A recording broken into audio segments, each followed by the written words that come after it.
Bonjour à tous et à toutes, j'espère que vous allez bien. Je demanderai s'il y a bien une âme charitable qui veut bien me mettre en commentaire si vous me voyez bien, si vous m'entendez bien, pour qu'on puisse commencer cet atelier qui est le troisième accord Toltec. Ne faites pas de suppositions. Voilà, je vais commencer, pour tous ceux qui sont connectés, qui, arrivent pour la première fois sur, le chemin de la spiritualité, cet accompagnement que nous avons commencé il y a quelques mois maintenant. Je suis Patricia Sevrin, je suis thérapeute de l'âme et j'accompagne les gens, que ce soit sur leur chemin spirituel comme sur leur chemin de vie, à travers tout simplement les émotions, les événements de la vie, les deuils et à peu près toutes les problématiques que l'on peut rencontrer sur son chemin. Et du côté spirituel, plutôt le transgénérationnel, les blocages d'âme, tout ce qui est magnétisme, tout ce qui est soins énergétiques en particulier, mais aussi des guidances, que ce soit par rapport à des problématiques ou tout simplement des guidances pour l'année d'après, etc., etc. Je suis formée aussi au chamanisme. Voilà, donc vous me connaissez un tout petit peu mieux. Bonsoir Jasmine. Et on est donc sur le programme d'accompagnement sur le chemin de la spiritualité. Donc on est déjà au 5e pack qui est les accords Toltec, et nous avons vu la semaine dernière le deuxième qui était n'en faites pas une affaire personnelle, et la semaine d'avant nous avons fait le premier, que votre parole soit impeccable. Donc, ce soir, ne faites pas de suppositions. Alors, nous avons tous tendance, quand quelque chose ne se passe pas comme nous le souhaitons, quand quelqu'un ne nous répond pas au téléphone, quand quelqu'un, par exemple, pour moi, annulerait un rendez-vous, etc. Bonsoir Caroline qui vient d'entrer, merci d'être là. On a tous tendance à faire des suppositions. Alors, il ne me répond pas au téléphone parce que quelque chose, il n'est pas venu parce que autre chose. Et nous arrivons à nous convaincre que c'est vrai, ce qui provoque en règle générale des émotions qui sont plutôt négatives, plus négatives que positives, alors qu'en fait, en règle générale, quand on sait pourquoi la personne n'a pas répondu au téléphone, n'est pas venue, etc., ce n'est pas du tout ce qu'on avait imaginé. Donc, ça peut même nous pousser, bonsoir Pascal, ça peut même nous pousser à avoir de la culpabilité en se disant, par exemple, il me répond pas au téléphone. Ah, mais oui, mais la dernière fois qu'on s'est vu, peut-être que je lui ai dit quelque chose qui l'a blessé. Peut-être que maintenant, ça va plus être pareil. Il me répond pas parce que peut-être qu'il s'en fout de moi quelque part. Ça l'intéresse pas, etc., etc. Donc, on fait des suppositions qui sont euh, démenties par la personne les trois quarts du temps, hein, on fait en fait des suppositions sur ce que les autres pensent ou font, et du coup, on en fait une affaire personnelle. Donc, on a vu dans l'atelier de la semaine dernière que c'était pas une bonne chose du tout, parce que c'est pas du tout la vérité, et que la vérité, il y a que celui qui n'est pas venu ou qui n'a pas répondu au téléphone qui la connaît. Tout simplement, il pouvait être occupé, il pouvait avoir une panne de voiture, il pouvait avoir plein de choses qui ont fait que, tout simplement, il ne nous a pas répondu ou il n'est pas venu. D'accord? Nous lui prêtons des intentions qui sont, en règle générale, à 90 des chances, fausses.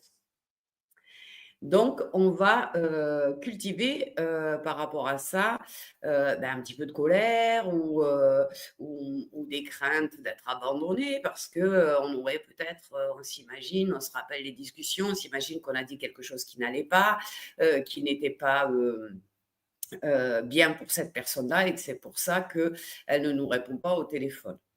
Donc, nous créons en fait régulièrement, hein, ça nous arrive tous les jours, plusieurs fois, des scénarios, si je peux dire comme ça, dans notre tête, qui vont influencer nos personnes lorsqu'on va voir la personne qui nous a pas répondu au téléphone, on va le lui reprocher ou alors on va être un peu plus désagréable, un peu plus énervé ou contrarié par le fait qu'il n'ait pas répondu parce qu'on avait, peut-être à ce moment-là, besoin de lui, hein, tout simplement.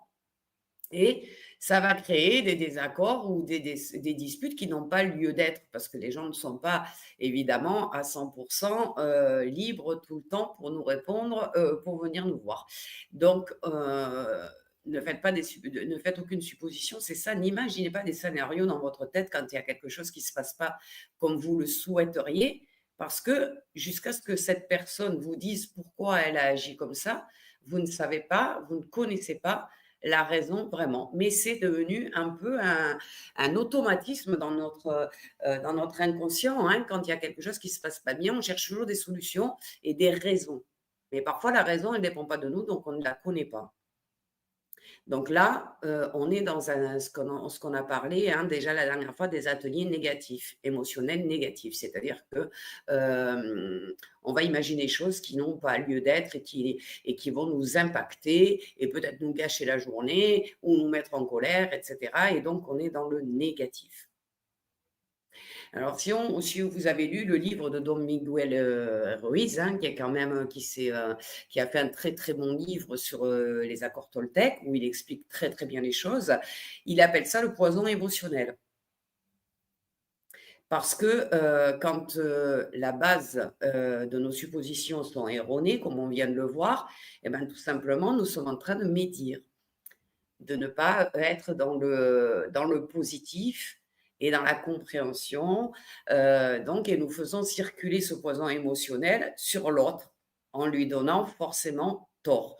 On lui donne tort dans notre tête, bien sûr, parce que, c'est ces scénarios négatifs qu'on est en train de créer pour trouver, pourquoi, cette situation n'a pas été comme vous l'auriez voulu. Pourquoi il n'a pas répondu au téléphone, par exemple, pour prendre le même exemple. Mais, à un moment donné, il a aussi une vie, ce monsieur ou cette dame qui devrait qui devrait vous répondre et on n'est pas toujours, dans les capacités de le faire, tout simplement. Donc si vous essayez d'appeler quelqu'un parce que vous avez besoin de lui ou que vous avez besoin de l'entendre, peu importe les raisons de votre appel, ne faites pas de suppositions. S'il ne vous répond pas, il vous rappellera certainement très rapidement derrière. Heu, il est juste pas disponible. Mais notre inconscient, va lui créer toujours un scénario négatif qu'il faut que nous apprenions, et ben, tout simplement à déprogrammer, à ne plus faire de suppositions. La solution, c'est quoi? C'est de se poser des questions directes et d'essayer de comprendre la situation plutôt que de faire des suppositions heu, qui manqueront pas de nous faire souffrir, hein, quelque part d'une façon ou d'une autre, de se sentir rejeté, de pas s'être senti aimé puisqu'on n'est pas là, et disponible pour nous quand on en a besoin, et puis ça peut prendre suivant, votre journée. Si la journée n'est pas une très bonne journée, ça peut prendre une ampleur, qui va vraiment, vous gâcher toute la journée. Vous allez rester à à vous répéter ça, à ressasser tout ça et de moi quand elle m'appelle, je vais lui répondre de suite, et cetera. Pourquoi pas lui? D'accord?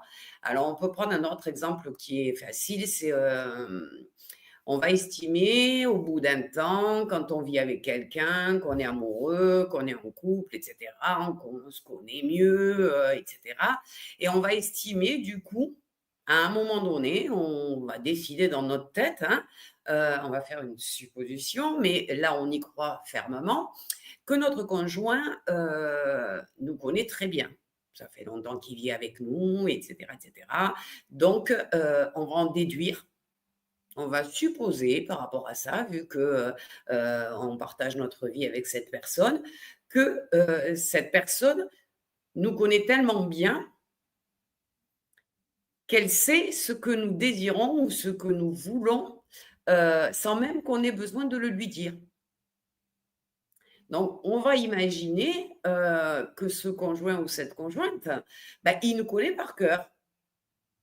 Donc on va se dire: «Tiens, c'est mon anniversaire, Il va penser, à m'acheter, à m'offrir tel cadeau parce que, c'est sûr qu'il sait que j'aimerais bien avoir ça. Mais, jusqu'à présent, dans les couples, à moins qu'ils soient télépathes, on ne connaît jamais entièrement une personne. Et puis, on peut vouloir plusieurs choses à la fois, en discuter une fois avec, en disant: «Bah, tiens, je voudrais, essayer tel parfum», hein. Je vous donne un exemple, bateau, on va dire, et donc je vais attendre qu'à mon anniversaire, il m'offre ce parfum-là. Et puis lui, dans sa tête, eh bien, il va, se dire: «Tiens, je lui achèterais pas bien une jolie bague, parce que, voilà, elle aime bien avoir des bagues» et cetera et cetera. Et quand on va ouvrir le paquet, beh, quelque part, on va se sentir blessé. On va se dire: «Bah, je lui en ai parlé il y a une semaine de ce parfum, il aurait pu y penser, les bagues, j'en ai plein». Donc on se retrouve à être déçu et si on est déçu, on est un peu triste. Alors qu'en fait, bah, sa bague, elle est magnifique, en fait. Il pensait vraiment bien faire, c'est une très jolie bague. En temps normal, vous auriez apprécié le cadeau. À part que là, vous avez fait une supposition. Vous avez supposé que parce que une semaine avant, vous lui aviez parlé d'un parfum que vous vouliez vous acheter, alors peut-être même avec, vous en avez parlé avec l'intention qu'il vous l'achète, mais vous ne lui avez pas dit. Vous ne lui avez pas dit: «C'est ça que je veux pour mon anniversaire». Il avait juste dit: «Oh bah, je m'achèterais bien ce parfum, parce que je l'ai senti, il a l'air de sentir bon» et cetera. Et on va supposer que celui qui vit avec nous doit savoir ce que l'on a en tête, de ce que l'on a, supposé qu'il allait nous offrir. Mais ça marche pas comme ça. Et du coup, beh, vous allez vous retrouver, à bouder ou à faire un peu la grimace quand vous allez ouvrir le paquet parce que c'est pas ce que vous attendez. Alors que lui, il a fait, 3 boulot 3 bijouteries, pour trouver la bonne taille. Il vous a volé une bague discrètement pour avoir la bonne taille de la bague, pour voir, la couleur de pierre que vous aimez et cetera et cetera. Donc il s'est donné du mal pour essayer de vous faire plaisir. Et en face de lui, il va avoir quelqu'un qui a un visage plus ou moins fermé, mais il va avoir l'impression qu'effectivement on ressent de la tristesse puisque c'est le cas et que quand même, bon, bah, il y a des affinités entre vous donc il va bien voir que, votre visage n'exprime pas la joie, la surprise et le bonheur de recevoir cette bague. Et s'il a le malheur de vous dire, «Bah, je comprends pas, je pensais te faire plaisir» et cetera, et que vous lui répondez vous, «Eh ben, écoute, je t'ai parlé il y a une semaine de ce parfum que je voulais, je l'ai fait exprès d'en t'en parler, je pensais vraiment que tu avais compris que je voulais que je le voulais, quoi. Tu aurais dû le savoir que c'était ça que je voulais». Des bagues, j'en ai plein, tu aurais dû savoir que je te parlais de ce tu me connais quand même, quand je te parle de quelque chose, c'est que voilà. Et qu'est-ce qui va se passer? Pour votre anniversaire, vous allez rentrer dans un conflit. Alors qu'en fin de compte, il était plein de bonnes intentions, il avait acheté quelque chose qui coûtait certainement beaucoup plus cher que votre parfum et que votre parfum, vous pouviez aller vous l'acheter, la semaine d'après si c'est vraiment ce que vous vouliez. Donc ça va créer un conflit là où il devrait y avoir de la joie, donc des pensées, des énergies et des actions négatives au lieu de tout l'inverse. Alors, pour vous rassurer, en règle générale, qui que ce soit votre sœur, votre frère, votre mère, votre père, votre conjoint, votre meilleur ami, elle n'est pas censée avoir le pouvoir de lire dans vos pensées. D'accord? Donc, essayez d'arrêter de faire des suppositions. Si vous voulez vraiment ce parfum et que ça va vous faire très plaisir, dites tout simplement bêtement à votre conjoint: «Bah, écoute, si tu as pas d'idée pour mon anniversaire, je voudrais bien ce parfum-là». Et à ce moment-là, lui, il va être content de ne pas avoir à se creuser la tête pendant 2 heures ou 3 heures dans les magasins pour vous trouver quelque chose qui pourrait vous faire plaisir. Il va tout simplement aller vous acheter votre parfum et auquel cas vous serez contente d'avoir le parfum. Lui, il aura passé moins de temps à chercher et il sera aussi heureux de pouvoir vous offrir quelque chose que vous voulez. D'accord? Donc, ça, les suppositions, c'est ça. C'est quand on pense connaître suffisamment la personne pour penser à sa place. Ben, non, lui, il pense dans sa tête et vous pensez dans la vôtre. D'accord? Donc, quand, on nous dit de troisième accord: «Ne faites aucune supposition», toutes les suppositions à 90 provoquent un conflit. Vous êtes en règle générale, quand vous faites des suppositions, ça veut bien dire ce que ça veut dire une supposition, c'est que vous n'êtes pas sûr.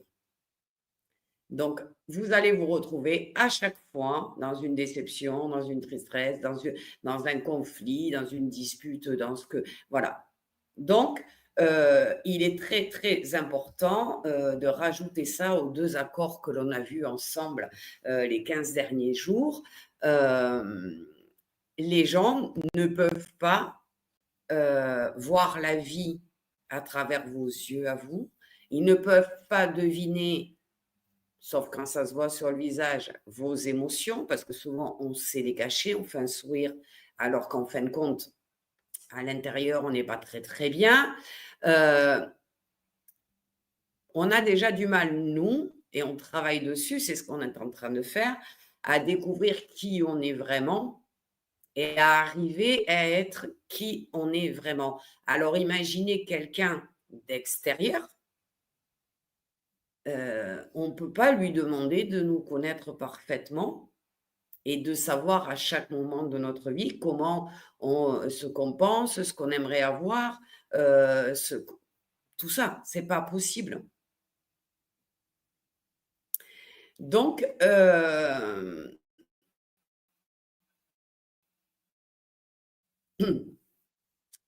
on a vu, hein, dans plusieurs ateliers qu'on a souvent peur, hem, d'être, tel que l'on est vraiment. Parce qu'on a, toujours cette appréhension, on redoute un peu le jugement des autres, les critiques des autres. Donc souvent, avant même d'être jugés, nous nous jugeons nous-mêmes. Vous savez, vous connaissez tous, une personne qui, quand il y a du monde et cetera, va se mettre en autodérision, va se moquer de lui et cetera et cetera. Beh, c'est tout simplement parce que dans sa tête, il a supposé qu'à un moment donné, on allait le juger par rapport à un comportement, une attitude, et cetera et cetera. Mais ça, c'est vous qui l'avez supposé. Peut-être que les gens qui sont autour de la table, ils n'ont pas de jugement, ils vous laissent être qui vous êtes. Eh bien, il y a des gens qui sont, un peu mal dans leur peau, on va dire, hein, et puis c'est souvent ceux qui vivent, la blessure du rejet, de peur d'être rejetés. Ben ils font les pitres et ils se mettent en autodérision, c'est-à-dire qu'ils se moquent d'eux-mêmes pour faire rire les autres et cetera. Mais alors c'est pire que si les autres riaient pour vous, en fin de compte. C'est vraiment douloureux que de se mettre en autodérision. Vous imaginez bien que vous êtes en train de vous détruire à l'intérieur. Donc ne faites aucune supposition, il n'y a aucun signe qui peut faire dire que quelqu'un va vous critiquer ou vous juger à l'avance.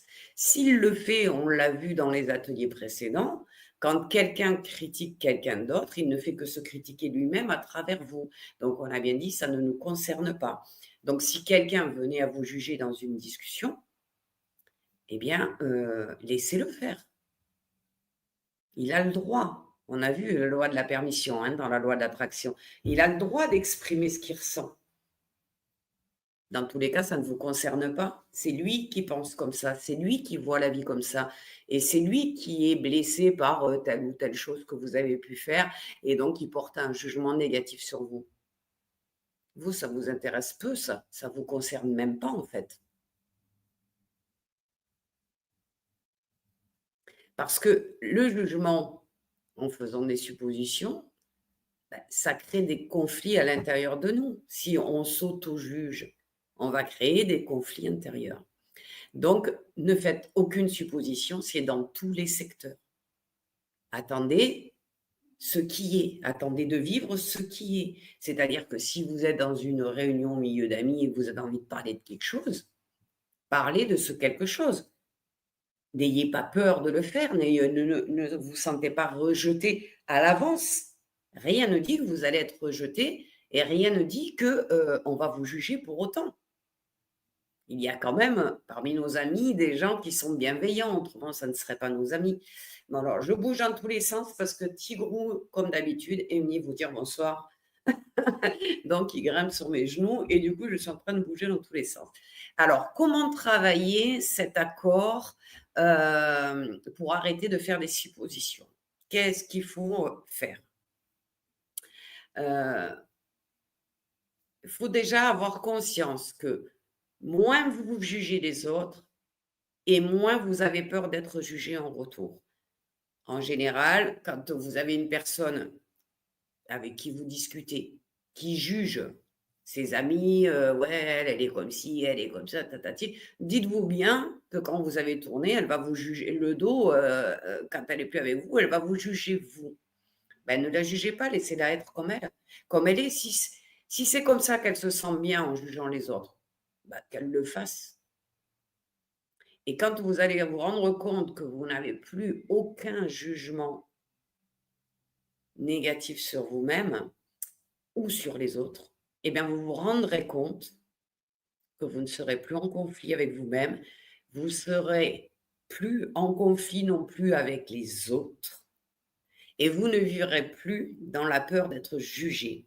Donc, vous ne serez plus dans les suppositions. Vous serez dans le réel, dans le moment présent, tout simplement. Heu, Ça va pour les émotions. Plus vous êtes en colère et donc que vous rejetez votre colère sur les autres, beh, plus vous imaginez, vous faites des suppositions que cette personne-là pourrait elle aussi se mettre en colère en retour. D'accord? Donc puisqu'on attire ce que l'on est, hein, on est d'accord, on a fait un pack entier sur la loi de l'attraction. Hem Donc, comment on se rend compte si on est dans le jugement, pas dans le jugement, dans l'auto-sabotage, et cetera? Eh bien, la manière, pardon, je vais y arriver ce soir, la manière dont je me parle intérieurement, c'est-à-dire l'histoire que je me raconte, hein. Ah ben, ce matin, tiens, ah ben tiens, tu es bien maquillée ce matin, ça te va bien comme ça. Ah ben tiens, tu es allée chez le coiffeur, c'est sympa. Ah ben tiens, cette robe, elle te va bien, et cetera, et cetera. Plus vous allez vous parler à vous-même avec bienveillance et plus vous allez vous rendre compte que vous serez bienveillant avec les autres aussi.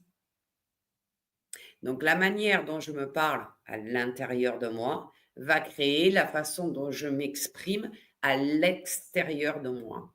Donc ça, c'est un 1er travail à faire, c'est écouter au maximum cette petite voix que vous avez à l'intérieur de vous. Et à chaque fois qu'elle est négative, changez-la. Annulez la pensée négative que vous avez eue ou le jugement ou la supposition que vous avez fait sur vous-même, parce que ça arrive aussi, heu, avec une certitude et quelque chose de positif, bien sûr. Alors, être permissif, comme on l'a vu dans la loi de l'attraction, c'est aussi de décider de voir, sa propre valeur en fonction de ce qu'on dit, mais aussi la valeur des autres au-delà de ce qu'ils disent. Parce que des fois, on le sait, hein, on en a parlé aussi, on porte des masques. Donc, au lieu de juger une personne ou d'avoir un avis, aller sans juger. Déjà, avoir un avis, c'est juger, mais bon, c'est un peu moins fort comme terme. Avant de le critiquer ou de faire des suppositions sur lui ou de faire, effectivement des jugements sur cette personne. Prenez le temps de la connaître, d'en savoir plus sur cette personne, de mieux connaître ce qu'elle a vécu, de savoir comment, elle a vécu son enfance, qu'est-ce qui se passe dans sa vie. Est-ce qu'actuellement, elle est dans une passe difficile parce que notre attitude, elle change en fonction de ce qu'on vit et de ce qu'on avait vécu ou ce qu'on a vécu. Ça, on l'a vu ensemble aussi, hein, dans les ateliers précédents. Donc, hem,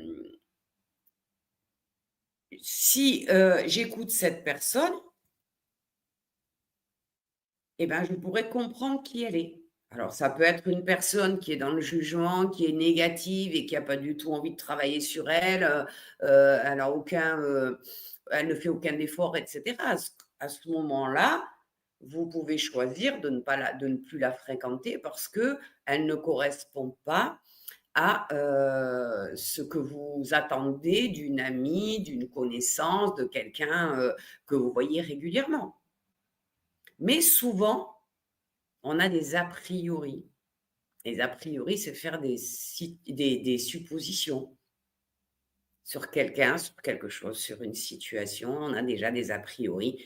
Ce sont nos croyances qui nous amènent là, hein, on est bien d'accord? À tous ces a priori et cetera et cetera. Donc, il est quand même important de prendre le temps, d'écouter les gens, de les comprendre, de mieux les connaître, pour éviter de faire des suppositions, sur ce qu'ils sont, ce qu'ils disent et cetera et cetera. Je suis certaine que si vous réfléchissez, il y a des jours où vous avez dit des choses parce que vous étiez fatigué ou contrarié et cetera, que vous n'auriez jamais dit avant et ça peut arriver même qu'on s'en excuse en disant: «Ben, je m'excuse parce que vraiment, j'aurais pas dû dire ça, j'étais fatigué, j'étais pas bien ce jour-là» et cetera et cetera. Donc avant d'émettre des suppositions sur certaines personnes qu'on vous présente ou que vous connaissez peut-être, mais pas énormément. Intéressez-vous à cette personne, à ses souffrances, au lieu de juger son moi, je sais que quand j'ai quelqu'un qui est en face de moi et qui a tendance à juger un peu tout, à avoir des avis sur tout et cetera, petit à petit, j'arrive à lui dire: «Mais, pourquoi tu penses ça?» Et là, la personne, on s'intéresse à elle parce que je lui dis gentiment, je lui dis: «Tu as le droit de penser ça, je dis pas que j'ai raison et que toi tu as tort, mais pourquoi tu vois la situation négativement? Ça te fait penser à quoi en fin de compte?»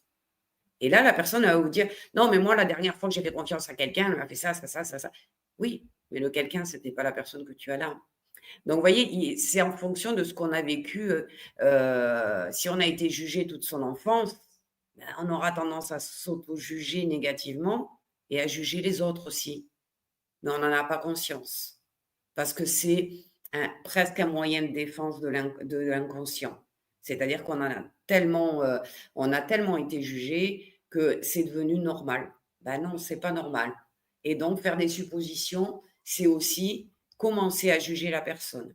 Elle est pas loyale, parce qu'elle a pas répondu au téléphone, elle est jamais à l'écoute. «Oh ben de toute façon, c'est toujours moi qui fais le premier pas» et cetera et là, il va vous venir un défilé de phrases dans votre tête négative par rapport à cette personne qui peut-être n'a plus de batterie, va vous rappeler 5 minutes après. Alors vous allez culpabiliser de toutes les pensées que vous avez eues, de tout ce que vous avez, mis en place, tous les scénarios que vous allez avoir dans votre tête, alors qu'en fin de compte, il y a pas la place, quoi. Il y a juste pas la place et vous verrez que si vous arrivez à transformer ce qui commence à devenir une dispute par rapport à une incompréhension, une supposition qui a été faite, un jugement ou quoi que ce soit, si vous arrivez à bloquer cette dispute et à la transformer en discussion positive en disant: «Attends, on va se poser, peut-être que j'ai mal supposé, j'ai interprété tes paroles, j'ai pas bien compris qu'effectivement tu n'étais pas bien, j'ai pas été, réceptif à ce que tu disais, donc on va en parler», eh bien, vous allez voir que immédiatement, vous allez vous sentir fier de vous, vous allez vous sentir bien, vous allez vous sentir positif et à la fin de cette discussion, une personne que vous auriez pu classer dans des gens, à ne pas revoir ou que vous n'appréciez pas, peut-être que là, vous allez vous dire: «Bon, cette personne, en fin de compte, au départ, j'ai pas accroché avec elle, je me suis pas sentie bien avec elle, Et puis en fait, à la fin de la soirée, elle est fort sympathique. J'avais pas compris que oui, elle était en train de se séparer et qu'elle était pas bien, donc elle est arrivée un petit peu, comment dire? Ben remontée, et elle avait besoin d'exprimer, tout ce qu'elle ressentait, et je l'ai, mal interprété. Donc, on va continuer, avec ça. Ça fait 30 minutes. Donc comme, à chaque atelier avec le grand changement, à 30 minutes, je coupe le grand public, c'est-à-dire que ceux qui ne sont pas inscrits aux ateliers, ne vont pas pouvoir suivre la fin de l'atelier. Par contre, si vous êtes intéressé à aller visiter, ce chemin de la spiritualité, vous avez le lien, hem sur les commentaires. Vous pouvez aller regarder en quoi consistent ces 22 ateliers d'accompagnement, et vous pouvez toujours vous inscrire, puisque une fois que vous êtes inscrit, vous pouvez revoir tous les ateliers en replay, à vie, quand vous en avez besoin. Donc je m'absente 2 secondes uniquement pour couper le grand public, et je remercie tous ceux qui sont du grand public et qui ont participé, à la première partie de cet atelier. Donc je reviens tout de suite.